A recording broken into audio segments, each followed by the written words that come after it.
स्वागत है। मैं कमलजीत सिद्धू। गल अज फिर करांगे किसान अंदोलन के बारे में, किस तरीके की शुरुआत हुई है और अज किस मुकाम के उत्ते पहुंचे जिथे कोई फैसला नहीं हो सकिया।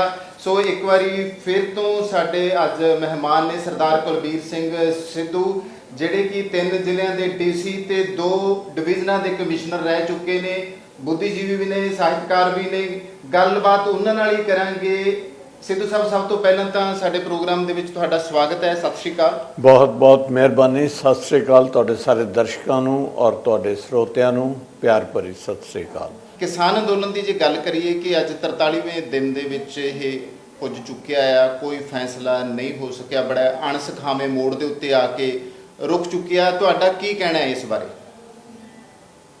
ये कमलजीत जी महाभारत बन गया जी, ते महाभारत भी मीटिंगां दा महाभारत बन गया हजे तक। जी जी परमात्मा मेहर करे। जी ये जिहड़ा पुरातन काल दा महाभारत सी, जी वो भी दिल्ली तो कुरुक्षेत्र होया सी, जी। ते रौला तो दिल्ली दे राज भाग दा ही सी ना, राज भाग दा ही सी। अज भी ओही आ, हस्तिनापुर दा। ਤਾਂ ਇਹ परमात्मा मेहर करे कि ਜ਼ਮੀਨੀ महाभारत ना बने। तो मीटिंगां ਦਾ ਤਾਂ ਚੱਲਦਾ, ਚਲੋ ਹੋਰ ਕੁਝ ਕਲੈਰਿਟੀਜ਼ ਕਰਨੀਆਂ, ਪਰ ਜਿੰਨਾ ਅਣਸੁਖਾਵੇਂ ਹਾਲਾਤਾਂ ਵਿੱਚ ਹੋ ਰਿਹਾ ਇਹਦੇ ਨਾਲ ਨਾਲ ਮਨੁੱਖੀ ਅਧਿਕਾਰਾਂ ਦਾ ਹਨਨ ਵੀ ਬੜੀ ਬੁਰੀ ਤਰ੍ਹਾਂ ਹੋ ਰਿਹਾ। ਉਹ ਸ਼ੁਰੂ 'ਚ ਜਦੋਂ ਐਕਟ ਬਣੇ ਉਦੋਂ ਵੀ ਹੋ ਰਿਹਾ ਸੀ। ਉਹ ਮਤਵਾਤਰ ਉਸ ਨੂੰ ਸੁਧਾਰਨ ਦੀ ਬਜਾਏ, ਹਾਲਾਂਕਿ ਇੰਟਰਨੈਸ਼ਨਲ ਲੈਵਲ ਤੋਂ ਕੋਸ਼ਿਸ਼ਾਂ ਵੀ ਹੋ ਰਹੀਆਂ, ਪਬਲਿਕ ਵੱਲੋਂ ਵੀ ਹੋ ਰਹੀਆਂ ਇੰਟਰਨੈਸ਼ਨਲ ਲੈਵਲ ਪੱਧਰ 'ਤੇ, ਔਰ ਅਮਰੀਕਾ, ਕੈਨੇਡਾ ਤੇ ਹੋਰਲੇ ਮੁਲਕਾਂ ਵੱਲੋਂ, ਇੰਗਲੈਂਡ ਵੱਲੋਂ ਵੀ ਗਾਹੇ ਬਗਾਹੇ, ਸਿੱਧੇ ਅਸਿੱਧੇ, ਡਾਇਰੈਕਟ ਇਨਡਾਇਰੈਕਟ ਕੋਸ਼ਿਸ਼ ਹੋ ਰਹੀ ਹੈ ਕਿ ਜਿਹੜਾ ਇੰਨੇ ਗੰਦੇ ਮੌਸਮ ਵਿੱਚ, ਸਰਦੀਆਂ ਦੇ ਵਿੱਚ ਜਦੋਂ ਟੈਂਪਰੇਚਰ ਤੁਹਾਡਾ 2 ਡਿਗਰੀ ਸੈਲਸੀਅਸ 1 ਡਿਗਰੀ ਸੈਲਸੀਅਸ ਆ ਰਿਹਾ, ਬਾਰਿਸ਼ ਹੋ ਰਹੀ ਹੈ, ਤਾਂ ਉੱਥੇ ਕੁਛ ਨਾ ਕੁਛ ਰਾਹਤ ਦੀ ਵੀ ਗੱਲ ਹੋਵੇ। बिल्कुल जी, बड़ी तकलीफ दे स्थिति है जी। कह सकते हैं। पर इत्थे मैं एक गल पूछनी चाहूँगा कि किसान अंदोलन नूं शुरू किया गया ਜਦੋਂ ਸਾਨੂੰ ਇਹ ਪਤਾ ਲੱਗਿਆ, ਜਿਵੇਂ ਕਿ ਖੇਤੀ ਵਿਗਿਆਨੀਆਂ ਨੇ ਕਹਿਤਾ, ਬੁੱਧੀਜੀਵੀਆਂ ਨੇ ਕਹਿ ਦਿੱਤਾ ਕਿ ਬਾਹਰਲੇ ਦੇਸ਼ਾਂ ਦੇ ਵਿੱਚ ਜਦੋਂ ਕਦੇ ਇਸ ਤਰ੍ਹਾਂ ਦਾ ਜੋ ਇਹ ਖੇਤੀ ਅੰਦੋਲਨ ਦੀ ਗੱਲ ਕਰਦੇ ਆ, ਜਿਹੜੇ ਉਹ ਪੈਟਰਨ ਲੈ ਕੇ ਆਏ ਆ, ਜਿਹੜੇ ਉਹ 3 ਕਾਨੂੰਨ ਇਹਨਾਂ ਨੇ ਬਣਾਏ ਹੈ, ਕਿਸਾਨਾਂ ਨੇ ਅੱਜ ਤੱਕ ਉਸ ਬਾਰੇ ਇਹੀ ਕਿਹਾ ਕਿ ਸਾਨੂੰ ਪ੍ਰਵਾਨ ਨਹੀਂ, ਉਹ ਧੱਕੇ ਨਾਲ ਥੋਪ ਰਹੇ ਆ। ਜਦੋਂ ਕਿ ਉਹਨਾਂ ਬੁੱਧੀਜੀਵੀਆਂ ਦਾ ਕਹਿਣਾ ਹੈ ਕਿ ਵਿਦੇਸ਼ਾਂ ਵਿੱਚ ਉਹ ਫੇਲ ਹੋ ਚੁੱਕੇ, ਫਿਰ ਇੱਥੇ ਕਿਉਂ ਧੱਕੇ ਨਾਲ ਲਾਗੂ ਕਰਨਾ ਚਾਹੁੰਦੇ ਆ? ਤੁਸੀਂ ਇਹ ਕੀ ਕਾਰਨ ਸਮਝਦੇ ਹੋ ਤੇ ਕਿਸਾਨ ਕਿਉਂ ਇਸ ਗੱਲ ਤੇ ਅੜੀ ਕਰੀ ਜਾਂਦੇ ਹੈਗੇ? ਦੇਖੋ, ਆਊਟਰਾਈਟਲੀ ਤਾਂ ਮੈਂ ਜਿਹੜੀ ਗੱਲ ਕਹੂੰਗਾ ਨਾ ਜੀ, ਉਹ ਜੇ ਸੈਂਟਰਲ ਸਰਕਾਰ ਵੱਲੋਂ ਜਿਨ੍ਹਾਂ ਨੇ ਐਕਟ ਬਣਾਏ ਹੈ, ਬੜੇ ਸੋਚ ਸਮਝ ਕੇ ਬਣਾਏ, ਜੀ ਪ੍ਰੀ ਪਲਾਨਡ ਬਣੇ ਆ, ਓਵਰਨਾਈਟ ਤਾਂ ਨਹੀਂ ਬਣੇ। ਜੀ ਹਾਂ, ਤਰੀਕਾਕਾਰ ਜੀ ਮੁੱਢੋਂ ਸੁੱਢੋਂ ਹੀ ਗਲਤ ਹੋ ਗਿਆ। ਜੀ ਇੱਕ ਤਰੀਕਾ ਹੁੰਦਾ ਹੈ ਜੀ ਕਿਸੇ ਵੀ ਬਿੱਲ ਐਕਟ ਦੇ ਪਾਸ ਹੋਣ ਦਾ, ਜੀ ਕਿ ਪਹਿਲਾਂ ਸਾਰੇ ਇੱਕ ਸੈਂਸਸ ਕੀਤੀ ਜਾਂਦੀ ਹੈ, ਸਰਵੇ ਕੀਤੇ ਜਾਂਦੇ ਹੈ, ਤਾਂ ਉੱਥੋਂ ਜਿਹੜੇ ਸਟੇਕ ਹੋਲਡਰਸ ਹੈ, ਸਟੇਕ ਹੋਲਡਰ ਦਾ ਮਤਲਬ ਜਿਨ੍ਹਾਂ ਪਾਰਟੀਆਂ ਦਾ ਇੰਟਰਸਟ ਹੈ, ਜੀ ਉਹ ਕਿਸਾਨ ਹੈ, ਜੀ ਉਹ ਸਟੇਟ ਹੈ, ਜੀ ਪੰਜਾਬ ਸਟੇਟ ਹੈ, ਪੰਜਾਬ ਸਟੇਟ ਦੇ ਕਿਸਾਨ ਹੈ, ਮਹਾਰਾਸ਼ਟਰ ਸਟੇਟ ਹੈ, ਉੱਥੋਂ ਦੇ ਕਿਸਾਨ ਹੈ, ਉੱਥੋਂ ਦੇ ਜਿਹੜੇ ਕਿਸਾਨੀ ਨਾਲ ਜੁੜੇ ਹੋਏ ਲੋਕ ਨੇ, ਜੀ ਜਿਨ੍ਹਾਂ ਨੂੰ ਹੁਣ ਸੈਂਟਰ ਬਖੂਬੀ ਕਹੀ ਜਾਂਦੀ ਹੈ ਜੀ, ਇਹ ਮਿਡਲਮੈਨ ਹੈ, ਜੀ ਉਹ ਆੜਤੀ ਹੈ, ਉਹ ਜਨਮਜਾਤ। ਅੱਜ ਤੋਂ ਜਦੋਂ ਸੁਸ਼ਮਾ ਸਵਰਾਜ ਜੀ ਹੁੰਦੇ ਸੀ, ਪਰਮਾਤਮਾ ਨੇ ਆਤਮਾ ਨੂੰ ਸ਼ਾਂਤੀ ਬਖਸ਼ੇ, ਜੀ ਜੇਤਲੀ ਸਾਹਿਬ ਬਾਰੇ ਹੁੰਦੇ ਸੀ, ਜੀ ਉਦੋਂ ਮਨਮੋਹਨ ਸਿੰਘ ਦੀ ਗਵਰਨਮੈਂਟ ਦੇ ਵਿੱਚ ਜੀ ਔਨ ਰਿਕਾਰਡ ਉਹ ਆਏ ਹੈ ਕਿ ਉਹਨਾਂ ਨੇ ਕਿਹਾ ਵੀ ਇਹ ਆੜਤੀਆ ਤਾਂ ਸਾਡਾ ਫਿਕਸਡ ਡਿਪੋਜ਼ਿਟ ਬੈਂਕ ਹੈ, ਬਿਲਕੁਲ ਬਿਲਕੁਲ ਇਹ ਤਾਂ ਸਾਡੇ ਮਾਈ ਬਾਪ ਹੈ, ਬਿਲਕੁਲ।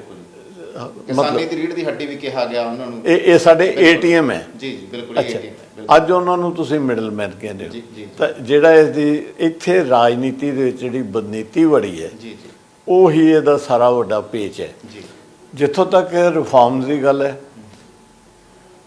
ਉਹ ਬਾਹਰਲੇ ਦੇਸ਼ਾਂ ਦੀ ਰੀਸ ਘੱਟ ਹੋਈ ਹੈ, ਜੀ, ਜੀ। ਬਹੁਤੀ ਹੋਈ ਹੈ ਤੁਹਾਡੀ ਵਰਲਡ ਟ੍ਰੇਡ ਆਰਗੇਨਾਈਜੇਸ਼ਨ ਜਿਹੜੀ ਉਸ ਤੋਂ ਪਹਿਲਾਂ ਗੈਟ ਦੇ ਰੂਪ ਵਿੱਚ ਸੀ। ਜੀ ਜੀ ਬਿਲਕੁਲ। ਉਹਨਾਂ ਦੀਆਂ ਸ਼ਰਤਾਂ ਬੜੀਆਂ ਕਲੀਅਰ ਹੈ ਕਿ ਵਨ ਵਰਲਡ ਵਨ ਮਾਰਕੀਟ, ਤੇ ਉੱਥੇ ਜਿਹੜੀ ਹੈ ਵਨ ਕੁਆਲਿਟੀ ਵੁੱਡ ਮੀਨ ਕਿ ਕੁਆਲੀਟੇਟਿਵ ਮਾਲ ਆਏਗਾ ਉੱਥੇ। ਵਾਲਮਾਰਟ ਵਰਗੇ ਵੱਡੇ ਵੱਡੇ ਸਟੋਰਾਂ ਦੇ ਵਿੱਚ ਵੱਡੇ ਤੁਸੀਂ ਜਿਸ ਤਰ੍ਹਾਂ ਉਹਨਾਂ ਨੇ ਹੁਣ ਅਦਾਨੀਆਂ ਵਗੈਰਾ ਨੇ ਜੀ ਸਾਈਲੋ ਲਾਏ ਹੈ, ਬਿਲਕੁਲ ਲੱਖਾਂ ਮਿਲੀਅਨ ਟਨ ਸਟੋਰ ਕਰ ਸਟੋਰ ਕਰ ਰਹੇ ਉੱਥੇ। ਜੀ ਤਾਂ ਉਸ ਦੇ ਤਹਿਤ ਜੀ ਇਹਨਾਂ ਨੂੰ ਉਹ ਐਕਟ ਪਾਸ ਕਰਨੇ ਪੈਣੇ ਸਨ ਜੀ ਤੇ ਪਾਸ ਕੀਤੇ ਗਏ ਕੀਤੇ ਗਏ। ਉਸ ਦੇ ਦਬਾਅ ਹੇਠ ਜਾਂ ਉਹਨਾਂ ਦੀਆਂ ਸ਼ਰਤਾਂ ਨੂੰ ਪੂਰਾ ਕਰਨ ਲਈ। ਜੀ ਪਰ ਫਿਰ ਗੱਲ ਇਹ ਆ ਗਈ ਜੀ ਕਿ ਦੁਨੀਆ ਭਰ ਦੇ ਚ ਰਿਫਾਰਮ ਹੁੰਦੇ ਰਹੇ ਆ, ਜੀ ਤਾਂ ਉਹਨਾਂ ਦੁਨੀਆ ਭਰ ਦੇ ਰਿਫਾਰਮ ਦੇ ਵਿੱਚ ਜਿਹੜਾ ਟਾਰਗੇਟ ਗਰੁੱਪ ਹੈ ਉਹ ਕਿਸਾਨ ਨੂੰ ਰੱਖਿਆ ਗਿਆ, ਫਿਕਸਡ ਗਰੁੱਪ। ਜੀ ਫਿਕਸੇਸ਼ਨ ਹੈ ਉਹ ਕਿਸਾਨ ਦੇ ਵੈਲਫੇਅਰ ਦੀ ਹੈ, ਜੀ ਕਿਸਾਨੀ ਨੂੰ ਦੀ ਅਪਲਿਫਟਮੈਂਟ ਦੀ ਹੈ। ਜੀ ਇੱਥੇ ਇਹਨਾਂ ਨੇ ਨੰਬਰ 1 ਤੇ ਜੇ ਆਪਣੇ ਜਿਹੜੇ ਵਰਲਡ ਟ੍ਰੇਡ ਆਰਗੇਨਾਈਜੇਸ਼ਨ ਦੀਆਂ ਕੰਡੀਸ਼ਨ ਦਾ ਧਿਆਨ ਰੱਖਿਆ, ਜੀ ਜੀ ਤਾਂ ਉਹਨਾਂ ਦੀਆਂ ਕੰਡੀਸ਼ਨ ਨੂੰ ਸਰਕਾਰ ਨੇ ਦੇਖਿਆ ਜੀ ਕਿ ਪੂਰਾ ਕਰਨ ਦਾ, ਜਿਸ ਤਰ੍ਹਾਂ ਗਵਰਨਮੈਂਟ ਆਫ ਇੰਡੀਆ ਲੈਵਲ ਤੋਂ ਲੈ ਕੇ ਸਟੇਟਾਂ ਦੀ ਜਿਹੜੀ ਇਕਨੋਮੀ ਹੈ ਉਹ ਡੋਲ ਡਰਮ ਦੇ ਵਿੱਚ ਚਲੀ ਗਈ। ਜੀ GDP ਇੰਨਾ ਘਟ ਰਿਹਾ ਹੈ ਤੇ ਪ੍ਰੋਕਿਉਰਮੈਂਟ ਦੇ ਖਾਸ ਤੌਰ ਤੇ ਜਦੋਂ ਫੂਡ ਸਰਪਲਸ ਹੋ ਗਏ ਹੈ, ਇੰਨੇ ਖਰਚੇ ਸਾਡੇ ਵੱਧ ਗਏ ਹੈ, ਤਾਂ ਉਹਨਾਂ ਨੂੰ ਸਰਕਾਰ ਕਹਿੰਦੀ ਹੈ ਵੀ ਅਸੀਂ ਹੁਣ ਇਹ in the name of corporate world privatise ਕਰ ਦੇਣੇ। ਜਿਵੇਂ ਇਹਨਾਂ ਨੇ BSNL ਕਰਤਾ, ਰੇਲਵੇ ਕਰਤੀ, ਤੁਹਾਡੀਆਂ 에ਅਰਵੇਜ਼ ਕਰਤੀਆਂ, ਤਾਂ ਇਹਨਾਂ ਨੇ ਖੇਤੀ ਨੂੰ ਵੀ ਕਰਤਾ। ਅੱਛਾ, ਫਿਰ ਸਿਤਮ ਇਹ ਕਿ ਬਾਹਰਲੇ ਮੁਲਕਾਂ 'ਚ ਜਦੋਂ ਹੋਇਆ ਜੀ ਉਹਨਾਂ ਨੇ ਖੇਤੀ ਨੂੰ ਪਹਿਲਾਂ ਇੰਗਲੈਂਡ ਦਾ ਜਿਹੜਾ ਅਗਰੇਰੀਅਨ ਰੈਵੋਲੂਸ਼ਨ ਹੈ ਸਭ ਤੋਂ ਮਸ਼ਹੂਰ, ਔਰ ਜਿਹਨੂੰ ਕਹਿੰਦੇ ਆ ਨਾ ਗੋਲਡਨ ਕ੍ਰਾਂਤੀ ਉਹਨੂੰ ਕਿਹਾ ਜਾਂਦਾ ਹੈ, ਜੀ ਉਹ ਜਦੋਂ ਕੀਤਾ ਉਹਨਾਂ ਨੇ ਐਗਰੀਕਲਚਰ ਨੂੰ ਇੰਡਸਟਰੀ ਨਾਲ ਜੋੜਿਆ। ਇੰਡਸਟਰੀ ਇੱਥੇ ਇੰਡਸਟਰੀ ਤਾਂ 50 ਸਾਲ ਤੋਂ ਇਹਨਾਂ ਨੇ ਪੰਜਾਬ ਦੇ ਵਿੱਚ ਇਗਨੋਰ ਕਰ ਰੱਖੀ ਹੈ, ਜੀ ਜੀ ਬਿਲਕੁਲ ਤੇ ਸਿੱਧਾ ਹੀ ਜੀ ਉਸ ਨੂੰ ਟ੍ਰੇਡ ਨਾਲ ਜੋੜਤਾ। ਇਹਨਾਂ ਜੋੜਤਾ। ਫਿਰ ਪੇਂਡੂ ਮੁਹਾਵਰਾ ਵਰਤਦੇ ਹੋਏ ਮੈਂ ਕਹਿੰਦਾ ਊਠ ਨੂੰ ਬਲਦ ਨਾਲ ਜੋੜਤਾ ਬਿਲਕੁਲ ਕਿ ਜੇ ਕਿਸੇ ਜ਼ਿਮੀਂਦਾਰ ਦੀ ਬਦਕਿਸਮਤੀ ਨਾਲ ਬਿਲਕੁਲ ਜੋੜੀ ਬਲਦਾਂ ਦੀ ਵਿੱਚੋਂ ਇੱਕ ਬਲਦ ਕਮਜ਼ੋਰ ਪੈ ਜੇ, ਡਿੱਗ ਪਏ, ਮਰ ਜੇ, ਬਿਲਕੁਲ ਤਾਂ ਉਸ ਨੂੰ ਬਲਦ ਲੈ ਕੇ ਦੇਣ ਦੀ ਬਜਾਏ ਉਹਨੂੰ ਕਹੋ ਤੂੰ ਊਠ ਨਾਲ ਬਲਦ ਨੂੰ ਜੋੜ, ਤਾਂ ਫਿਰ ਮੇਰੇ ਵੀਰੋ ਜਿਹੜੀ ਪੰਜਾਲੀ ਹੈ ਟੁੱਟਣੀ ਹੈ ਨਾ, ਬਿਲਕੁਲ ਪੰਜਾਲੀ ਨਹੀਂ ਪੈਣੀ, ਹਲ ਵਗਣਾ ਨਹੀਂ, ਵਗੜਾ ਨਹੀਂ, ਤੇ ਪੰਜਾਲੀ ਟੁੱਟਣੀ ਹੈ। ਬਿਲਕੁਲ ਅੱਛਾ, ਇਹ ਸਾਰੀ ਸਕੀਮ ਦੇ ਵਿੱਚ ਕਿਸਾਨਾਂ ਨੇ ਪਹਿਲਾਂ ਪੰਜਾਬ ਦੇ ਵਿੱਚ ਇਹ ਸ਼ੁਰੂ ਕੀਤਾ। ਫਿਰ ਉਸ ਦੇ ਜੇ ਤੁਸੀਂ ਇਨ ਬਿਟਵੀਨ ਲਾਈਨ ਪੜ੍ਹੋ, ਜੀ ਜਿੱਥੇ ਕੰਟਰੈਕਟਸ ਦੀ ਗੱਲ ਆਉਂਦੀ ਹੈ, ਤੇ ਫਿਰ ਤੁਸੀਂ ਸੋਚ ਕੇ ਦੇਖੋ ਪਿਛਾਂਹ ਨੂੰ, ਜਿਹੜਾ ਅਸੀਂ ਵੀ ਨਹੀਂ ਸੋਚਦੇ ਰਹੇ, ਤੁਸੀਂ ਵੀ ਨਹੀਂ ਸੋਚਦੇ ਰਹੇ, ਕਿ ਅਦਾਨੀ ਹੋਰੀ ਤਾਂ ਸਾਈਲੋ ਲੈ ਕੇ ਜੀ ਮੋਗੇ, ਜਗਰਾਵਾਂ, ਹਲਵਾਰੇ ਹਾਂ ਦੇਖੋ ਤੇ ਹਰਿਆਣੇ ਦੇ ਕਰਨਾਲ, ਪਾਣੀਪਤ ਕੋਲ ਇਹਨਾਂ ਨੂੰ ਆਏ ਨੂੰ ਤਾਂ 5-5 6 ਸਾਲ ਹੋ ਗਏ। ਜੀ ਬਿਲਕੁਲ ਸਾਡੀਆਂ ਉਸ ਵੇਲੇ ਦੀਆਂ ਮੌਕੇ ਦੀਆਂ ਗਵਰਨਮੈਂਟ, ਇੱਥੇ ਅਕਾਲੀ ਗਵਰਨਮੈਂਟ ਸੀ, ਜੀ ਉੱਥੇ ਸ਼ਾਇਦ ਹੁੱਡਾ ਸਾਹਿਬ ਦੀ ਗਵਰਨਮੈਂਟ ਸੀ, ਜੀ ਬਿਲਕੁਲ ਤਾਂ ਉਹ ਉਦੋਂ ਤੋਂ ਉਹ ਤਾਂ ਆਪਣੇ ਮੋਰਚੇ ਕਾਇਮ ਕਰੀ ਜਾਂਦੇ ਆ। ਬਿਲਕੁਲ ਅੱਛਾ, ਇਹ ਓਵਰਨਾਈਟ ਨਹੀਂ ਹੋਇਆ, ਪ੍ਰੀ ਪਲੈਨਡ ਹੋਇਆ, ਬਿਲਕੁਲ ਹੋਇਆ। ਬਿਲਕੁਲ ਉਸ ਦੇ ਵਿੱਚ ਜ਼ਿਮੀਂਦਾਰਾਂ ਨੇ ਫਿਰ ਆਪਣੇ ਪੰਜਾਬ ਦੇ ਵਿੱਚ 2-3 ਮਹੀਨੇ ਜਦੋਜਹਿਦ ਕੀਤੀ। ਕਦੋਂ ਕੀਤੀ?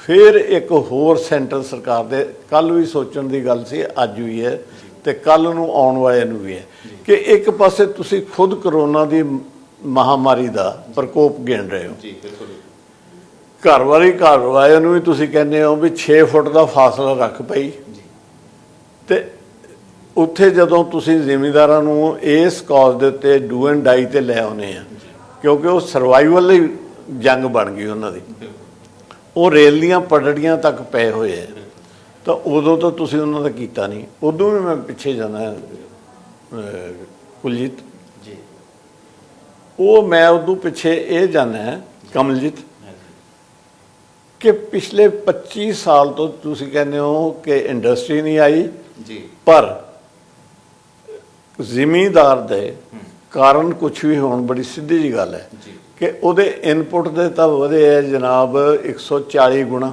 ਜੀ, ਰੇਹਾਂ ਖਾਦਾਂ ਸਪਰੇਆਂ ਡੀਜ਼ਲ ਦਾ ਖਰਚੇ ਵੱਧ ਗਏ ਉਹ ਜੀ 140 ਗੁਣਾ। ਜੀ ਤੇ ਜਿਹੜੀ ਤੁਸੀਂ ਉਸ ਦੀ 1970 ਦੀ ਕੱਟ ਆਊਟ ਡੇਟ ਲੈ ਲਓ, ਕਲਿਆਣ ਕਣਕ ਦੀ ਜਦੋਂ ਗ੍ਰੀਨ ਰੈਵੋਲੂਸ਼ਨ ਆਇਆ 76 ਰੁਪਏ ਕੀਮਤ ਸੀ, ਅੱਜ ਉਹ 1800 1900 ਤੱਕ ਆ ਗਈ, ਉਹ 23 ਗੁਣਾ ਵਧੀ ਹੈ। ਬਿਲਕੁਲ।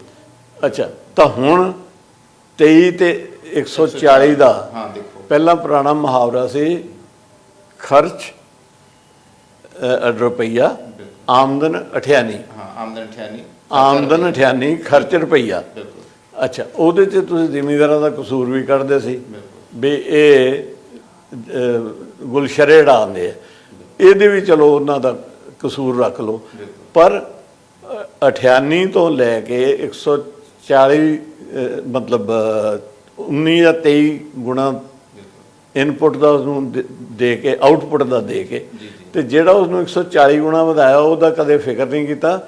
ਤੇ ਕੱਟ ਆਊਟ ਡੇਟ ਤੁਸੀਂ 2020 ਲਾ ਲਓ ਜੀ ਅੱਜ ਦੀ, ਜੀ ਤੇ ਇਦੋਂ ਪਿੱਛੇ ਸਦੀ ਜੋ ਪਲਟੀ 2000 ਚ, 20 ਸਾਲਾਂ ਦੇ ਵਿੱਚ ਹਿੰਦੁਸਤਾਨ 'ਚ 4 ਲੱਖ ਦੇ ਕਰੀਬ ਖੁਦਕੁਸ਼ੀਆਂ ਹੋ ਚੁੱਕੀਆਂ। ਪੰਜਾਬ ਦੇ ਵਿੱਚ ਖੁਦਕੁਸ਼ੀਆਂ ਹਮੇਸ਼ਾ ਹੁੰਦੀਆਂ ਰਹੀਆਂ, ਹੁਣ ਕਿਉਂਕਿ ਮੀਡੀਆ ਦੱਸਦਾ ਨਹੀਂ, ਹਾਂ ਉਦੋਂ ਪਤਾ ਤੇ ਨਹੀਂ ਕਬੂਤਰ ਨੇ ਬਿੱਲੀ ਨੂੰ ਦੇਖ ਕੇ ਅੱਖਾਂ ਮੀਚੀਆਂ ਹੋਈਆਂ, ਜੀ ਸਰਕਾਰਾਂ ਨੇ ਅੱਖਾਂ ਮੀਚੀਆਂ ਹੋਈਆਂ, ਪਰ ਜਿਹੜੇ ਘਰਾਂ ਦੇ ਵਿੱਚ ਬੇਟੇ 70 ਵੇਚਦੇ ਆ ਕਿਸਾਨੀ ਘਰਾਂ 'ਚ, ਕਿਸਾਨੀ ਘਰਾਂ ਦੇ ਵਿੱਚ ਉਹਦਾ ਕੋਈ ਸੁੱਧ ਬੁੱਧ ਨਹੀਂ ਲਈ। ਉਸ ਗਰੀਬ ਕਿਸਾਨੀ ਨੂੰ ਤੁਸੀਂ ਅੰਬਾਨੀਆਂ ਦੇ ਹਾਣ ਦਾ ਬਣਾਉਣ ਲੱਗੇ ਹੋ, ਤਾਂ ਮੇਰੇ ਵੀਰ ਕਹਾਣੀ ਬੜੀ ਸਿੱਧੀ ਹੈ ਵੀ ਉਹਨਾਂ ਨੂੰ ਤੁਸੀਂ ਅਖੀਰ ਉਹਨਾਂ ਦੇ ਥੱਲੇ ਲਾ ਕੇ, ਬਿਲਕੁਲ ਉਹਨਾਂ ਦੇ ਕਰਜ਼ਾਈ ਕਰਕੇ, ਤੇ ਅਲਟੀਮੇਟਲੀ ਉਹਨਾਂ ਨੂੰ ਮਾਲਕੀ ਤੋਂ, ਜਿਹੜਾ ਸਭ ਤੋਂ ਵੱਡੀ ਸਦੀਆਂ ਤੋਂ ਮਾਲਕੀ ਦਾ ਜਿਹੜੀ ਸੈਟਿਸਫੈਕਸ਼ਨ ਸੀ, ਜੀ ਜੀ ਜੀ, ਉਸ ਨੂੰ ਖਤਮ ਕਰਕੇ ਉਸ ਨੂੰ ਤੁਸੀਂ ਸਿੱਧਾ ਮਾਲਕ ਨੂੰ ਮਜ਼ਦੂਰ ਤੇ ਲਿਆ ਰਹੇ ਹੋ, ਜੋ ਇਹਨਾਂ ਦਾ ਏਜੰਡਾ ਵੀ ਸੀ। ਏਜੰਡਾ ਬਿਲਕੁਲ ਜੀ ਅੱਗੇ ਹੋ ਗਈ ਗੱਲ ਜਦੋਂ ਇੱਥੇ ਪੰਜਾਬ ਦੇ ਲੈਵਲ ਦੇ ਉੱਤੇ ਮੋਰਚੇ ਚੱਲ ਰਹੇ ਸੀ, ਜੀ ਜਾਂ ਜਿਹੜੇ ਹੁਣ ਉੱਥੇ ਮੀਟਿੰਗਾਂ ਚੱਲ ਰਹੀਆਂ, ਉੱਥੇ ਐਂ ਚੱਲ ਰਹੀਆਂ। ਹੁਣ ਉੱਥੇ ਆਪਾਂ ਸਟੇਟ ਦੀ ਬਦਨੀਤੀ ਵੀ ਥੋੜੀ ਸਮਝ ਲਈਏ। ਜੀ ਸਬੱਬ ਬਣਾਇਆ ਇੰਟਰਨੈਸ਼ਨਲ ਮੋਨਟਰੀ ਫੰਡ ਤੇ ਵਰਲਡ ਟ੍ਰੇਡ ਆਰਗੇਨਾਈਜੇਸ਼ਨ, ਜੀ ਤੇ ਜਿਹੜਾ ਜਿਹਨੂੰ ਤੁਸੀਂ ਸਟ੍ਰੈਟਜੀ ਕਹਿੰਦੇ ਹੋ, ਹਾਂਜੀ ਵਿਉਂਤਬੰਦੀ ਕਹਿੰਦੇ ਹੋ, ਜੀ, ਉਹ ਤੁਸੀਂ ਕਾਰਪੋਰੇਟ ਘਰਾਣਿਆਂ ਨੂੰ ਖੁਸ਼ ਕਰਨ ਦੀ ਕੋਸ਼ਿਸ਼ ਕੀਤੀ। ਹੋ ਵੀ ਇਦਾਂ ਰਿਹਾ, ਜਦੋਂ ਦੀ ਭਾਜਪਾ ਸਰਕਾਰ ਆਈ ਉਹਦਾ ਹੋ ਵੀ ਇਦਾਂ ਹੀ ਰਿਹਾ, ਕਾਫੀ ਘਰਾਣਿਆਂ ਨੂੰ ਹੀ ਖੁਸ਼ ਕੀਤਾ। ਹਾਂ, ਕਿ ਉਹੀ ਪ੍ਰੋਕਿਉਰਮੈਂਟ ਹੁਣ ਕਰ ਸਕਦੇ ਆ, ਸਰਕਾਰਾਂ ਦੇ ਵੱਸ ਦੀ ਗੱਲ ਨਹੀਂ ਰਹੀ। ਜੀ ਤੇ ਤੀਜੀ ਥਾਂ ਦੇ ਉੱਤੇ ਤੁਸੀਂ ਕਿਸਾਨ ਨੂੰ ਇੱਕ ਕਿਹਾ ਕਿ ਤੇਰੀ 2022 ਦੇ ਵਿੱਚ ਦੁੱਗਣੀ ਆਮਦਨ ਹੋ ਜੂ। ਜੀ ਬਿਲਕੁਲ, ਉਹਦੇ 'ਚ ਸਰਕਾਰਾਂ ਦੀ, ਸੈਂਟਰ ਦੀ ਖਾਸ ਤੌਰ ਤੇ, state the in general credibility ਕੋਈ ਨਹੀਂ। ਜੀ ਜੀ ਬਿਲਕੁਲ, ਤੁਸੀਂ 7 ਸਾਲ ਤੋਂ ਜੁਮਲੇਬਾਜ਼ੀਆਂ ਨਾਲ ਵੇਲਾ ਟਪਾਈ ਜਾਂਦੇ ਹੋ, ਭਾਵੇਂ ਕਾਲੇ ਧਨ ਦਾ, ਭਾਵੇਂ 15 ਲੱਖ ਰੁਪਇਆ ਤੁਹਾਨੂੰ ਲਿਆ ਕੇ ਦੇਣਾ ਸੀ ਕਾਲੇ ਧਨ ਦਾ, ਕਿੰਨੇ ਦਾਅਵੇ ਤੇ ਵਾਅਦੇ, ਕਿੰਨੇ ਦਾਅਵੇ ਤੇ ਵਾਅਦੇ, ਤੇ ਕਿੰਨੇ ਗੱਪ। ਕਿੰਨੇ ਇਹਨੂੰ ਭਾਈ ਇੱਕ ਐਡ ਕਰ ਲਾ, ਹੁਣ ਦਾਅਵੇ ਤੇ ਵਾਅਦੇ ਨਹੀਂ ਰਹਿ ਗਏ, ਹਾਂ ਇਹਦੇ ਵਿੱਚ ਮੇਨਲੀ ਗੱਪ ਵੀ ਸ਼ਾਮਲ ਹੈ। ਗੱਪ ਵੀ ਸ਼ਾਮਲ, ਤੇ ਹੁਣ ਉਹ ਇੱਕ ਗੱਪ ਹੋ ਗਿਆ ਵੀ ਤੁਹਾਡਾ 2 ਸਾਲਾਂ ਨੂੰ, ਜੀ ਜੀ 2022 ਨੂੰ ਤੁਹਾਡੀ ਆਮਦਨ ਦੁੱਗਣੀ ਹੋ ਜੂ। ਕਹਾਣੀ ਇਹ ਲੱਗਦੀ ਹੈ ਵੀ ਕਿਸੇ ਗਰੀਬ ਦੀ ਭਾਈ ਪੈਂਟ ਪਾਟ ਗਈ ਗੋਡਿਆਂ ਤੋਂ, ਜੀ ਤੇ ਉਹ ਰਫੂ ਕਰਾਉਣ ਗਿਆ, ਤੇ ਅੱਗੋਂ ਬੰਦੇ ਤੋਂ ਰਫੂ ਕਰਦੇ ਕਰਦੇ ਤੋਂ ਉਹ ਜਿਹੜਾ ਫਟੀ ਸੀ ਨਾ ਪੈਂਟ, ਉਹ ਹੋਰ ਵਾਧਾ ਉਹ ਹੋਰ ਵੱਧ ਗਈ, ਤੇ ਉਹਨੇ ਨਾ ਗੋਡਿਆਂ ਤੋਂ ਕੱਟਤੀ। ਹੁਣ ਉਹਨੂੰ ਕਹਿੰਦੇ ਨਾ ਤੂੰ RSS ਦੀ ਨਿੱਕਰ ਪਾਇਆ ਕਰ, ਜਿਹੜੀ RSS ਦੀ ਨਿੱਕਰ ਹੈ ਨਾ ਸਰਦਾਰ ਜੀ, ਬਿਲਕੁਲ ਇਹ ਬੜੀ ਫਾਇਦੇਮੰਦ ਹੈ ਤੇ ਬੜੇ ਫਾਇਦੇ ਬੜੇ ਹੈ। ਫਾਇਦੇ ਜ਼ਿਮੀਂਦਾਰ ਇੱਥੇ 2-3 ਮਹੀਨੇ ਘੋਲਦੇ ਰਹੇ, ਤੇ ਇੱਥੋਂ ਉਹਨਾਂ ਨੇ ਦੇਖਿਆ ਵੀ ਭਾਈ ਆਪਾਂ ਮੋਰਚਾ ਨਾ ਦਿੱਲੀ ਲੈ ਕੇ ਚੱਲੀਏ। ਇੱਥੇ ਪਹਿਲੀ ਗੱਲ ਤਾਂ ਵੀ ਜੇ ਅਸੀਂ ਪੰਜਾਬ 'ਚ ਮੋਰਚਾ ਰੱਖਦੇ ਹਾਂ, ਸਾਡੀ ਆਵਾਜ਼ ਉੱਥੋਂ ਤੱਕ ਨਹੀਂ ਜਾਂਦੀ, ਤੇ ਦੂਜਾ ਇੱਥੇ ਅਸੀਂ ਆਪਦੇ ਭੈਣ ਭਾਈਆਂ ਨੂੰ ਹੋਰ ਤੰਗ ਕਰੀ ਜਾਂਦੇ, ਉਹ ਭਾਈ ਦਿੱਲੀ ਨੂੰ ਚੱਲ ਪਏ। ਜੀ। ਅੱਛਾ, ਇੱਥੇ ਮੈਂ ਇੱਕ ਗੱਲ ਕਹਿਣੀ ਚਾਹੂੰਗਾ ਕਿ ਤੁਸੀਂ ਉੱਚ ਪ੍ਰਸ਼ਾਸਨਿਕ ਅਧਿਕਾਰੀ ਰਹੇ ਹੋ, ਤੁਹਾਨੂੰ ਨਹੀਂ ਲੱਗਦਾ ਸੁਪਰੀਮ ਕੋਰਟ ਦੀ ਇੱਥੇ ਜੇ ਗੱਲ ਕਰ ਲਈ, ਸੁਪਰੀਮ ਕੋਰਟ ਕਿ ਉਹ ਆਪਣੇ ਤੌਰ ਦੇ ਉੱਤੇ ਕੋਈ ਫੈਸਲਾ ਨਹੀਂ ਲੈ ਸਕਦੀ? ਕਿ ਸੁਪਰੀਮ ਕੋਰਟ ਦੇ ਜਿਵੇਂ ਹੁਣ ਇਹ ਕਹਿ ਸਕਦੇ ਆ ਵੀ ਅੱਜ ਨਿਆਂ ਵੀ ਵਿਕ ਗਿਆ, ਤੁਹਾਡਾ ਕੀ ਕਹਿਣਾ ਹੈਗਾ? ਕੀ ਫੈਸਲਾ ਸੁਪਰੀਮ ਕੋਰਟ ਨੂੰ ਕਰਨਾ ਚਾਹੀਦਾ? ਜਾਂ ਫਿਰ ਜਿਵੇਂ ਇੱਥੇ ਕਿਹਾ ਜਾਂਦਾ ਕਿ ਕਿਸਾਨ ਜਿਹੜੇ ਆ ਉਹ 40 ਆਗੂ ਬੈਠੇ ਆ, 32 ਕਿਸਾਨ ਜਥੇਬੰਦੀਆਂ ਬੈਠੀਆਂ ਜੀ, ਉਹਨਾਂ ਦੇ 2 ਆਗੂ ਅੱਗੇ ਆਉਣੇ ਚਾਹੀਦੇ, 4 ਅੱਗੇ ਆਉਣੇ ਚਾਹੀਦੇ, ਕਮੇਟੀਆਂ ਬਣਾਉਣੀਆਂ ਚਾਹੀਦੀਆਂ, ਤੁਹਾਡਾ ਕੀ ਕਹਿਣਾ ਹੈ ਸੁਪਰੀਮ ਕੋਰਟ ਆਪਣੇ ਤੌਰ ਤੇ ਲੈ ਸਕਦੀ ਜਾਂ ਨਹੀਂ ਲੈ ਸਕਦੀ? ਜਿਹੜੀਆਂ ਸਰਕਾਰਾਂ ਨਾ ਜੀ, ਭਾਵੇਂ ਉਹ ਸੈਂਟਰ ਹੈ, ਭਾਵੇਂ ਸਟੇਟ ਹੈ, ਭਾਵੇਂ ਤੇ ਤੁਹਾਡੇ ਮੇਰੇ ਇੰਡੀਵਿਜੂਅਲ ਰਿਲੇਸ਼ਨ ਹੈ, ਜੀ ਜੀ, ਇਹਨਾਂ ਦਾ ਜਿਹੜਾ ਮੂਲ ਆਧਾਰ ਹੁੰਦਾ ਹੈ ਵਿਸ਼ਵਾਸ ਹੁੰਦਾ ਹੈ। ਜੀ, ਉਹ ਵਿਸ਼ਵਾਸ ਸਰਕਾਰਾਂ ਦਾ ਵੀ ਗਵਾਚਿਆ ਜੀ, ਤੇ ਸੰਵਿਧਾਨਕ ਇੰਸਟੀਟਿਊਸ਼ਨ ਦਾ ਵੀ ਗਵਾਚਿਆ। ਜੀ, ਉਹ ਭਾਵੇਂ ਇਲੈਕਸ਼ਨ ਕਮਿਸ਼ਨ ਹੈ, ਜੀ, ਸੰਵਿਧਾਨਕ ਇੰਸਟੀਟਿਊਸ਼ਨ ਹੈ, ਬਿਲਕੁਲ, ਭਾਵੇਂ ਸੁਪਰੀਮ ਕੋਰਟ ਹੈ, ਜੀ, ਉਹ ਹੈ। ਪਰ ਮੈਂ ਉਸ ਤੋਂ ਪਹਿਲਾਂ ਇੱਕ ਗੱਲ ਕਹਿਣਾ ਹੈ ਕਿ ਜਦੋਂ ਇਹ ਹਰਿਆਣਾ ਨੂੰ ਕ੍ਰਾਸ ਕਰਦੇ ਆ, ਜੀ, ਜੀ, ਕਹਾਣੀ ਉਹ ਵੀ ਥੋੜੀ ਜੀ ਬਿਲਕੁਲ ਉਹ ਜ਼ਿਕਰ ਕਰਦੇ ਆ ਕਿ ਉਹ ਬੜੀ ਤਕਲੀਫ ਦੇ ਸੀਗਾ ਕਿ ਤਕਲੀਫ ਦੇ ਲੋਕਤੰਤਰਿਕ ਤਰੀਕੇ ਨਾਲ ਸਾਡਾ ਸੰਵਿਧਾਨਕ ਹੱਕ ਹੈ ਕਿ ਅਸੀਂ ਆਪਣੀਆਂ ਜਿਹੜੀ ਮੰਗ ਆ ਉਹ ਰੱਖ ਸਕਦੇ ਹਾਂ। ਜਦੋਂ ਸ਼ਾਂਤਮਈ ਤਰੀਕੇ ਨਾਲ ਇੱਥੋਂ ਕਿਸਾਨ ਦਿੱਲੀ ਦੇ ਬਾਰਡਰਾਂ ਨੂੰ ਨਹੀਂ ਵੱਧ ਰਹੇ ਆ, ਰਾਹ ਦੇ ਵਿੱਚ ਹਰਿਆਣਾ ਸਰਕਾਰ ਉਹਨਾਂ ਦੇ ਰਾਹ ਦੇ ਵਿੱਚ ਰੋੜੇ ਟਿਕਾਉਂਦੀ ਆ, ਬੈਰੀਕੇਡ ਲਾਏ ਜਾਂਦੇ ਆ, ਪੱਥਰ ਲਾਏ ਜਾਂਦੇ ਆ, ਸੜਕਾਂ ਪੁੱਟੀਆਂ ਜਾਂਦੀਆਂ, ਫਿਰ ਜਿਹੜੀ ਰਾਸ਼ਟਰੀ ਸੰਪત્ਤੀ ਦਾ ਇੱਕ ਪਾਸੇ ਰੌਲਾ ਪਾਉਂਦੇ ਆ, ਸਰਕਾਰ ਹੀ ਉੱਠ ਕੇ ਇਹ ਕੰਮ ਕਰਨ ਲੱਗ ਰਹੀ ਆ। ਕੀ ਇਸ ਤਰ੍ਹਾਂ ਦਾ ਜਿਹੜਾ ਇਹ ਸੀਗਾ ਉਹਨਾਂ ਦੇ ਉੱਤੇ ਵੀ ਅਸੀਂ ਬਲੇਮ ਦੇਵਾਂਗੇ? ਉਹਨਾਂ ਨੂੰ ਅਸੀਂ ਸਾਫ਼ ਮਾਫ ਕਰ ਦਿੱਤਾ? ਮੈਂ ਤੁਹਾਨੂੰ ਇੱਕ ਬੜੀ ਸਪਸ਼ਟ ਗੱਲ ਦੱਸਦਾ ਜੀ, ਜੋ ਕੁਝ ਹਰਿਆਣਾ ਗਵਰਨਮੈਂਟ ਨੇ ਕੀਤਾ ਜੀ, ਇਹ ਤਾਂ ਹੋ ਨਹੀਂ ਸਕਦਾ ਕਿ ਸੈਂਟਰਲ ਗਵਰਨਮੈਂਟ ਦੇ ਤੋਂ ਬਿਨਾਂ ਪੁੱਛੇ ਜੀ, ਜਿਹੜਾ ਉਹ ਇੱਥੋਂ ਮਾਰਚ ਹੋਇਆ ਹੈ, ਜੀ, ਉਸ ਮਾਰਚ ਦਾ ਜਿਹੜੀ ਮੂਵਮੈਂਟ ਸੀ, ਜੀ, ਉਸ ਦੀ ਜਿਹੜੀ ਵਿਉਂਤਬੰਦੀ ਸੀ, ਉਸ ਦੀ ਜਿਹੜੀ ਸਟ੍ਰੈਟਜੀ ਆਪਾਂ ਕਹਿੰਦੇ ਸਟ੍ਰੈਟਜੀ ਵਿਉਂਤਬੰਦੀ, ਜੀ, ਜੀ, ਉਹ ਸੈਂਟਰ ਨੂੰ ਨਹੀਂ ਸੀ ਪਤਾ। ਜੀ, ਉੱਥੇ ਮੇਰੇ ਵੀਰ ਸਾਰੀ ਜਿਹੜੀ ਗੱਲ ਹੈ ਨਾ ਤਕੜੇ ਦਾ 27ਵੀਂ 100 ਵਾਲੀ ਹੋਈ ਹੈ। ਇੱਕ ਧਾੜਵੀ ਰੂਪ ਦਿੱਤਾ ਗਿਆ ਜੀ, ਕਿ ਧਾੜ ਵੀ ਆ ਰਹੇ। ਉਹਨਾਂ ਦਿਨਾਂ 'ਚ ਨਾ ਇੱਕ ਮੈਟਾਫਰ ਬੜਾ ਵਰਤਿਆ ਗਿਆ, ਜੀ, ਜੰਗ ਹਿੰਦ ਪੰਜਾਬ ਦਾ ਹੋਣ ਲੱਗਾ। ਇਹ ਸ਼ਾਹ ਮੁਹੰਮਦ ਨੇ 1845 ਤੇ 1846 ਦੀ ਜਿਹੜੀ ਐਂਗਲੋ ਸਿੱਖ ਵਾਰ ਹੋਈ ਹੈ, ਅੰਗਰੇਜ਼ ਮਹਾਰਾਜਾ ਰਣਜੀਤ ਸਿੰਘ ਦੇ ਤੋਂ ਬਾਅਦ, ਜਿਸ ਨਾਲ ਪੰਜਾਬ ਦਾ ਪਹਿਲਾ ਤੇ ਅਖੀਰਲਾ ਸਿੱਖ ਅੰਪਾਇਰ ਚਲਾ ਗਿਆ, ਬਿਲਕੁਲ ਉਹੀ ਸੀਨ ਇੱਥੇ ਬਣਿਆ। ਉਹ ਸੀਨ ਕਿ ਹਿੰਦੁਸਤਾਨ ਦਿੱਲੀ ਦੀ ਰਾਜਧਾਨੀ ਨੂੰ ਤਾਂ ਵੱਖਰਾ ਸਮਝ ਲਿਆ ਗਿਆ ਤੇ ਪੰਜਾਬ ਦੇ ਲੋਕਾਂ ਨੂੰ ਵੱਖਰਾ ਸਮਝ ਲਿਆ। ਅੱਛਾ, ਉਦੋਂ ਜਿਹੜੇ ਤੇਰੇ ਮੇਰੇ ਵਰਗੇ ਇੱਕ ਸੈਕੂਲਰ ਆਊਟਲੁੱਕ ਦੇ ਬੰਦੇ ਸੀ, ਉਹਨਾਂ ਨੂੰ ਵਿਸ਼ਵਾਸ ਨਹੀਂ ਸੀ ਵੀ ਯਾਰ ਜੰਗ ਹਿੰਦ ਪੰਜਾਬ ਦਾ ਐਵੇਂ ਕਹੀ ਜਾਂਦੇ। ਹੁਣ ਤਾਂ ਉਹ ਭਾਈ ਮੇਰੇ ਵੀਰ ਦਿੱਲੀ ਜਦੋਂ ਪਹੁੰਚ ਗਿਆ, ਮਹਾਭਾਰਤ ਬਣ ਗਿਆ, ਮੀਟਿੰਗਾਂ ਹੋਈ ਜਾਂਦੀਆਂ।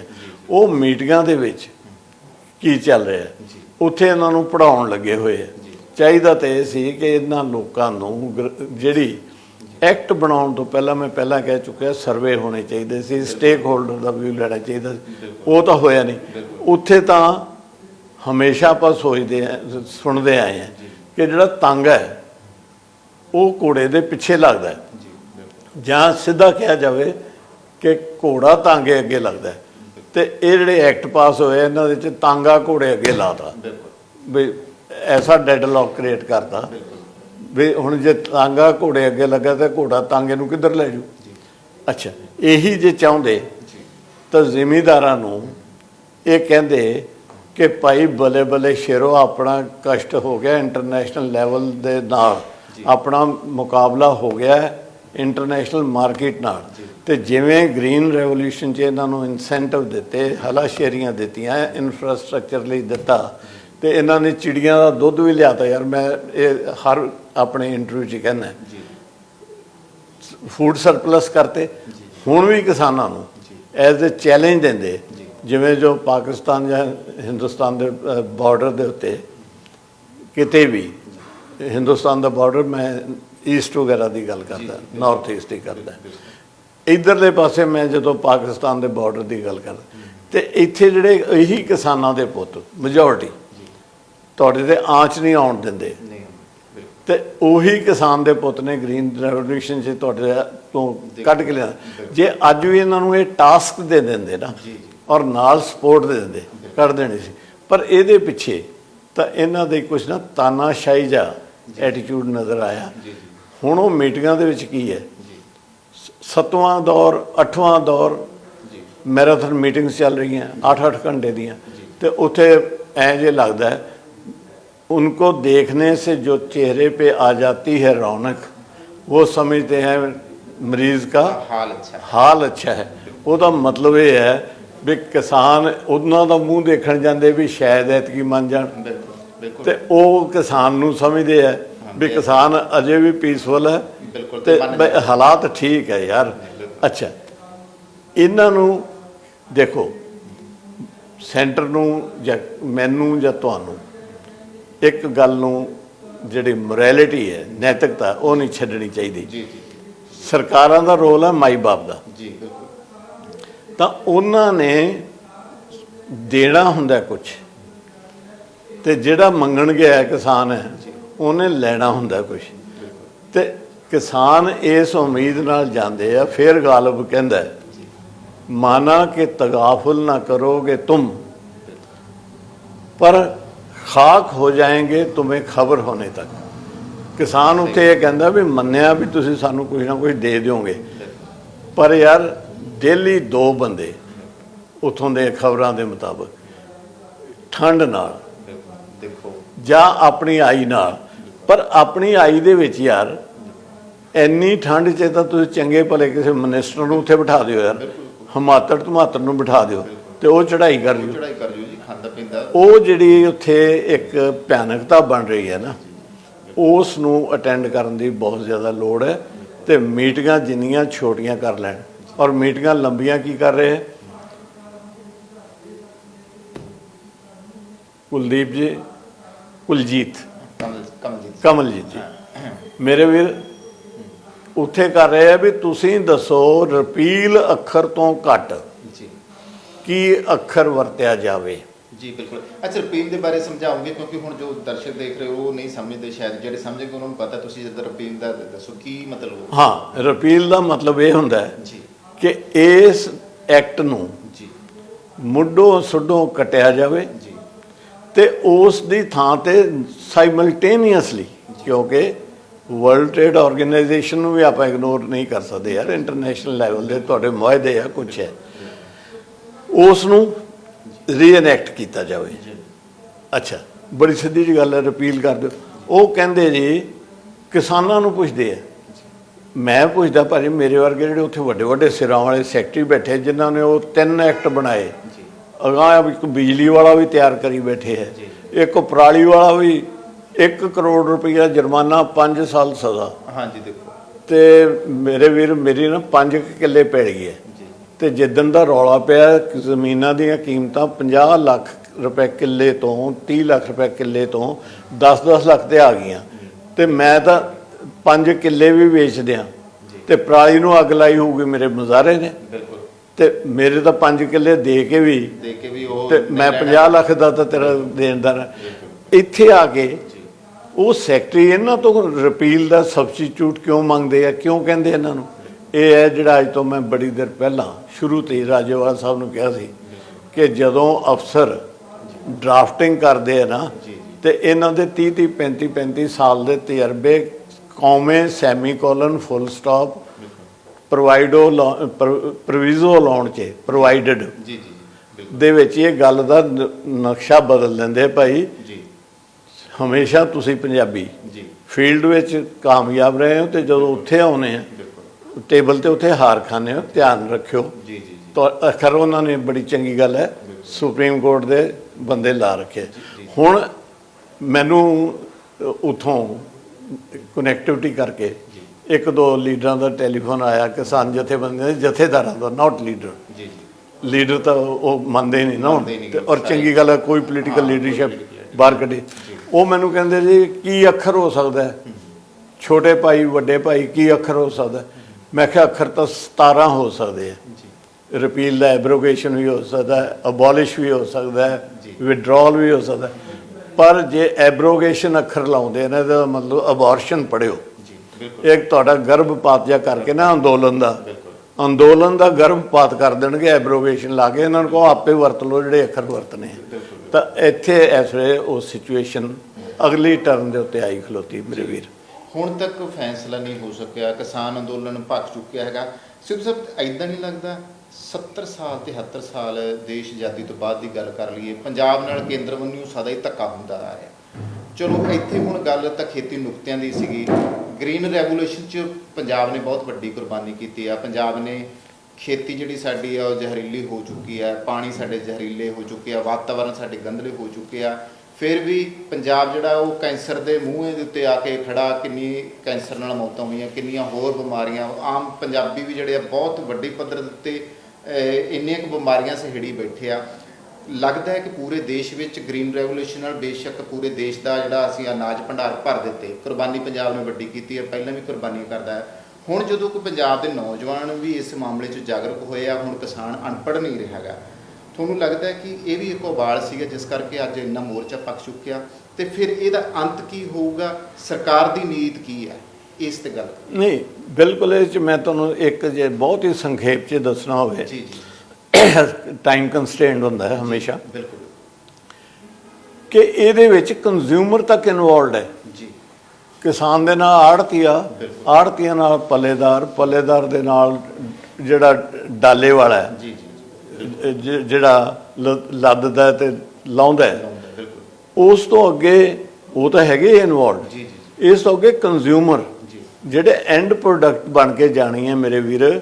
ਇੱਥੋਂ ਤੇਰੀ ਕਣਕ ਜਾਣੀ ਹੈ 19 ਰੁਪਏ ਕਿਲੋ, ਜੀ ਜੇ 1900 ਰੁਪਏ ਕੁਇੰਟਲ ਹੈ। ਜੀ ਤੇ ਜਦੋਂ ਤੇਰੇ ਕੋਲ ਪੀਜ਼ਾ ਬਣ ਕੇ ਆਉਣੀ ਹੈ ਜਾਂ ਜਦੋਂ ਤੇਰੇ ਪੈਕਟ 'ਚ ਬਣ ਕੇ ਆਉਣੀ ਹੈ, ਉਦੋਂ ਸ਼ਾਇਦ ਉਹ ਹੁਣ ਤਾਂ 80 ਰੁਪਏ ਕਿਲੋ ਹੈ ਤੇ ਫਿਰ ਸ਼ਾਇਦ 140 ਰੁਪਏ ਕਿਲੋ ਹੈ।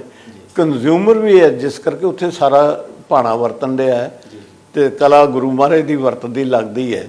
ਉਹ ਸਾਰੀ ਦੁਨੀਆ ਉੱਥੇ ਇਕੱਠੀ ਹੋ ਗਈ ਹੈ। ਉਹਦਾ ਇਹ ਹੋ ਗਿਆ ਹੈ, ਅਲਾਮਾ ਇਕਬਾਲ ਕਹਿੰਦਾ ਹੈ कि एक ही सफ में इकट्ठे हो गए महमूद और अयाज, फिर कोई बंदा रहा ना बंदा नवाज।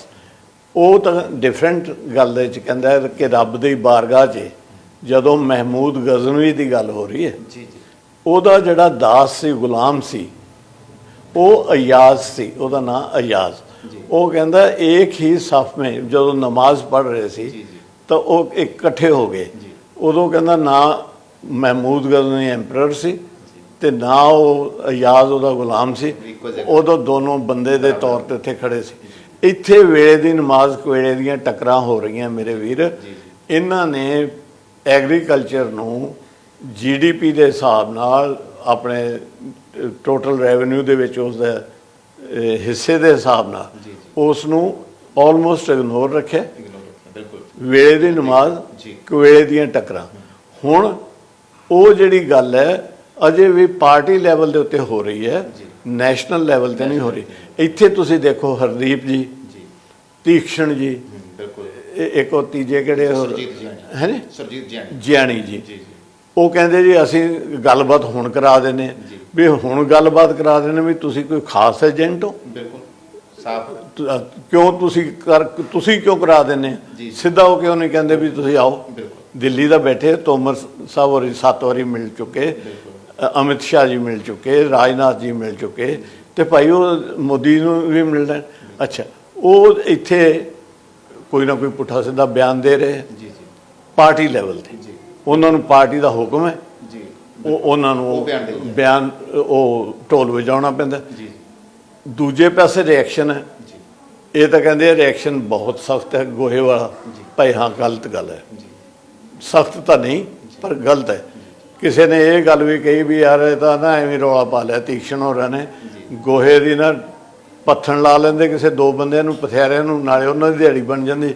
ਤੇ ਲੋਹੜੀ ਤੇ ਜਿੰਨੀਆਂ ਮਰਜ਼ੀ ਪਾਥੀਆਂ ਆਪ ਬਾਲਦੇ, ਜਿੰਨੀਆਂ ਕਿਸੇ ਨੂੰ ਪਾਥੀਆਂ ਵੇਚ ਦਿੰਦੇ। ਮਤਲਬ ਕਲੇਸ਼ ਵਧਾਤਾ। ਹਾਂ, ਇੱਥੇ ਬਣ ਗਿਆ ਕਲੇਸ਼। ਇੱਥੇ ਪਰਚੇ ਹੋ ਗਏ 307 ਦੇ। ਤੁਸੀਂ ਇਹ ਦੇਖੋ, ਇਹ ਵੀ ਮੈਂ ਗੱਲ ਤੁਹਾਡੇ ਨਾਲ ਕਰਨੀ ਚਾਹੁੰਦਾ ਵੀ ਇਹ 307 ਦਾ ਜਿਹੜਾ ਪਰਚਾ ਹੋਇਆ ਉਹਨਾਂ ਨੌਜਵਾਨਾਂ ਤੇ ਕੀਤਾ ਗਿਆ, ਕਿ ਐਦਾਂ ਕਦੇ ਹੋਇਆ? ਇਹ ਅਜੀਬ ਜਿਹਾ ਮਾਮਲਾ ਹੈ, ਕੋਈ ਸਿੱਟਿਆ ਗੋਹਾ ਤੁਸੀਂ 307 ਦਾ ਪਰਚਾ ਕਰੀ ਜਾਂਦੇ ਹੋ। ਧੱਕਾ ਨਹੀਂ ਹੋ ਰਿਹਾ? ਸ਼ਰੇਆਮ ਜਿਹੜਾ ਹੈਗਾ ਨਿਆਂ ਦਾ ਜਿਹੜਾ ਹੈ ਕਤਲ ਨਹੀਂ ਕੀਤਾ ਜਾ ਰਿਹਾ? ਕੀ ਕਹਿਣਾ ਤੁਹਾਡਾ ਜੀ? ਪਹਿਲਾਂ ਤਾਂ ਜੀ ਸਰਕਾਰ ਨੰਗੀ ਹੋਈ ਜੀ, ਬਿਲਕੁਲ ਨੰਗੀ ਹੋਈ ਜੀ। ਕੰਮ ਚੰਗਾ ਕਰਨ ਲੱਗੇ ਸੀ, ਬਿਲਕੁਲ ਤਰੀਕਾਕਾਰ ਗਲਤ ਹੋ ਗਿਆ ਤੇ ਮਨਸ਼ਾ ਉਦੋਂ ਗਲਤ ਹੋ ਗਈ। ਬਿਲਕੁਲ ਕੈਪਟਨ ਸਰਕਾਰ ਤੇ ਇਲਜ਼ਾਮ ਲਾ ਰਹੇ ਕੰਮ ਚੰਗਾ ਕਰਨ ਲੱਗੇ ਸੀ, ਵਰਲਡ ਟ੍ਰੇਡ ਆਰਗੇਨਾਈਜੇਸ਼ਨ ਦੇ ਹਾਣੀ ਬਣ ਲੱਗੇ ਸੀ। ਜੀ ਜੀ ਤਰੀਕਾਕਾਰ ਗਲਤ ਇਹ ਹੋ ਗਿਆ ਕਿ ਕਰੋਨਾ ਦੇ ਵਿੱਚ ਜੀ ਵੀ ਕੁੜੀ ਡਿੱਗ ਪਈ ਕੋਠੇ ਤੋਂ ਜੀ ਤੇ ਕਹਿੰਦੇ ਵੀ ਇਹਦੇ ਨਾਲ ਹੁਣ ਇਸੇ ਦਰਦ ਦੇ ਵਿੱਚ ਹੀ ਵਿਚਾਰੀ ਡਿੱਗੀ ਤਾਂ ਹੈ, ਹੱਡ ਪੈਰ ਤਾਂ ਦੁਖਦੇ ਹੀ ਹੈ ਜੀ ਤੇ ਕੰਨ ਵੀ ਵਿੰਨ ਲਓ, ਮਾੜਾ ਜਿਹਾ ਦਰਦ ਹੋਰ ਦੇ ਲਓ। ਤੇ ਤੀਜਾ ਇਹਨਾਂ ਦੀ ਮਨਸ਼ਾ ਸਿੱਧਾ ਜ਼ਿਮੀਂਦਾਰਾਂ ਖਤਮ ਕਰਕੇ ਕਾਰਪੋਰੇਟਰਾਂ ਦੇ ਟੌਪ ਦੇ ਉੱਤੇ ਲੈ ਆਉਣਾ ਕਿ ਸਾਰੇ ਹਿੰਦੁਸਤਾਨ ਦੀ ਜ਼ਿਮੀਂਦਾਰਾਂ ਅਕਬਰ ਵੇਲੇ ਨਾ ਹੋਈ, ਸ਼ੇਰ ਸ਼ਾਹ ਸੂਰੀ ਵੇਲੇ ਨਾ ਹੋਈ, ਮਹਾਰਾਜਾ ਰਣਜੀਤ ਸਿੰਘ ਵੇਲੇ ਨਾ ਹੋਈ, ਤੇ ਹੁਣ ਉਹ ਜ਼ਿਮੀਂਦਾਰਾਂ ਦੇ ਜਿਹੜਾ ਬਾਬਾ ਬੰਦਾ ਸਿੰਘ ਬਹਾਦਰ ਨੇ ਜ਼ਿਮੀਂਦਾਰਾਂ ਨੂੰ ਹੱਕ ਦੇ ਗਿਆ ਸੀ, ਸਟੇਟ ਤੋਂ ਹੱਕ ਲੈ ਕੇ ਸਟੇਟ ਮਾਲਕ ਆਲਾ ਹੁੰਦੀ ਸੀ ਤੇ ਜ਼ਿਮੀਂਦਾਰ ਮਾਲਕ ਅਦਨਾ, ਨੀਚੋਂ ਨੀਚ। ਅੱਛਾ, ਬੰਦਾ ਬਹਾਦਰ ਦਾ ਭਲਾ ਹੋਵੇ, ਉਹ ਆਪਾਂ ਨੂੰ ਮਾਲਕੀਆਂ ਦੇ ਗਏ। ਮਜਾਰਿਆਂ ਤੋਂ ਇਹ ਸਰਕਾਰਾਂ ਫਿਰ ਉਹ ਆਪਣੇ ਮਾਲਕੀਆਂ ਖੋ ਕੇ ਬਿਲਕੁਲ ਸਾਨੂੰ ਮਜਾਰੇ, ਸਾਨੂੰ ਮਜ਼ਦੂਰ ਬਣਾਉਣਾ ਚਾਹੁੰਦੀ ਹੈ, ਅਰਿਸਟੋਕਰੇਟਾਂ ਦੇ ਅੰਡਰ, ਅਮੀਰਾਂ ਦੇ ਅੰਡਰ ਲਾਉਣਾ ਚਾਹੁੰਦੇ ਆ। ਇਹ ਸਾਰੀ ਗੇਮ ਦੇ ਵਿੱਚ ਸਰਕਾਰ ਦਾ ਜਿਹੜਾ ਨੰਗਾ ਹੋਣਾ ਉਹ ਇਹ ਹੈ, ਲੰਬੜਾਂ ਦੇ ਸੰਨ ਲੱਗ ਗਈ, ਅੰਦਰੋਂ ਨਿਕਲੀ ਸਾਗ ਵਾਲੀ ਤੌੜੀ। ਵੀ ਲੰਬੜਦਾਰ ਸੀ, ਕੋਈ ਹੀਰੇ ਨਹੀਂ ਨਿਕਲੇ, ਚਾਂਦੀ ਨਹੀਂ ਨਿਕਲੇ, ਅੰਦਰੋਂ ਸਾਗ ਵਾਲੀ ਤੌੜੀ ਨਿਕਲੀ। ਤੇ ਜਿਹੜੀ ਇਹ 307 107 ਬਣ ਰਹੀ ਹੈ ਨਾ, ਇਹ ਭਰਾਵਾ ਚੁੰਗੀ ਬੱਕਰੀ ਬਣਾਤਾ ਡਾਕਾ। ਇੱਥੋਂ ਜੇ ਗੱਲ ਖੜੀ ਹੈ।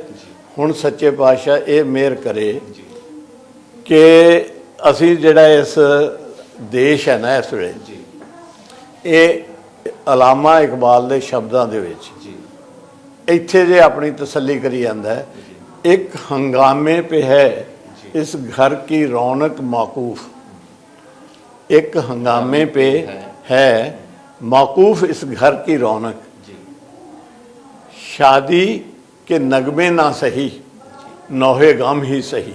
ਇਹਦਾ ਮਤਲਬ ਮੇਰੇ ਵੀਰ ਇਹ ਹੈ ਕਿ ਇਸ ਘਰ ਦੀ ਜਿਹੜੀ ਕਹਿੰਦਾ ਰੌਣਕ ਹੈ ਨਾ, ਉਹ ਇਸ ਗੱਲ ਤੇ ਨਿਰਭਰ ਕਰਦੀ ਹੈ ਕਿ ਹੰਗਾਮਾ ਹੁੰਦਾ